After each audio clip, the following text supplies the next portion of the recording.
Hey everybody, we are on Jeremiah 13 today, and again, if this is your first time listening, this is reading out of the Passion Translation, and after the reading, I will be posting the footnotes, because in the Passion Translation, there are a lot of them, and they're all so good, so I want to make sure you have those as well.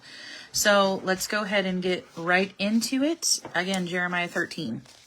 The allegory of the linen loincloth. Here is the command Yahweh spoke to me. Go and buy a linen loincloth and put it around your waist, but don't wash it.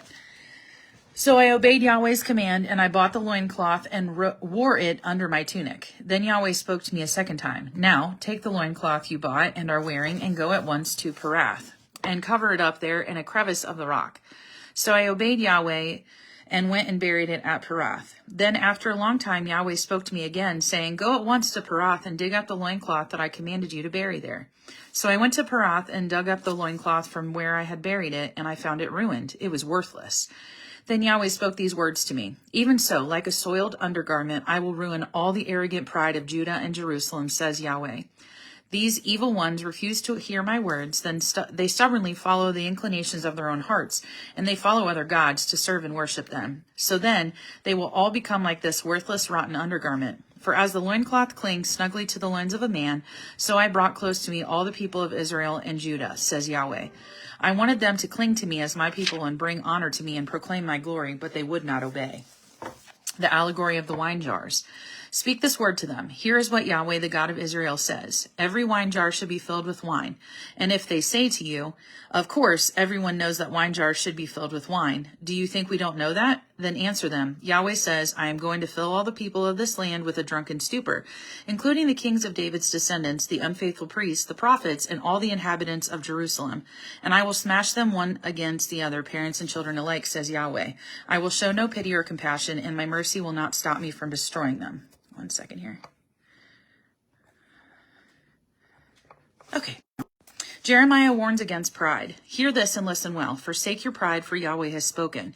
Give all glory to Yahweh your God before he brings darkness and you stumble and fall on mountain paths in the dusk of twilight. Give him glory before he turns the light you're longing for into a death shadow and deep gloom. If you will not listen, I will weep bitterly in secret from the depths of my soul because of your stubborn pride.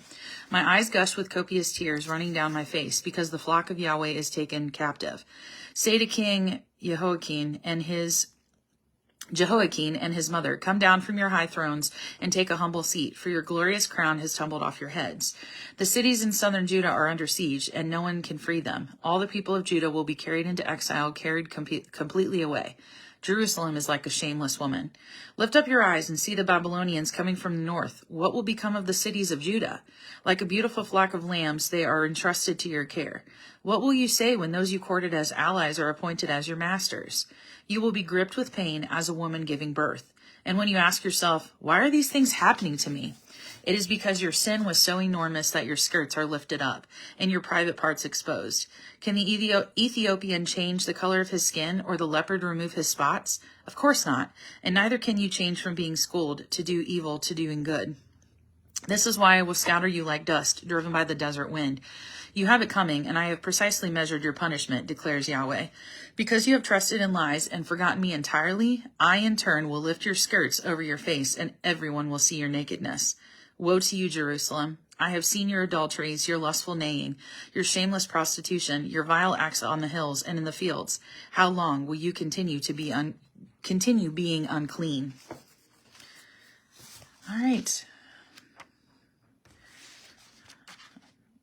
And there we have Jeremiah chapter 13. Again, I will be posting the footnotes below.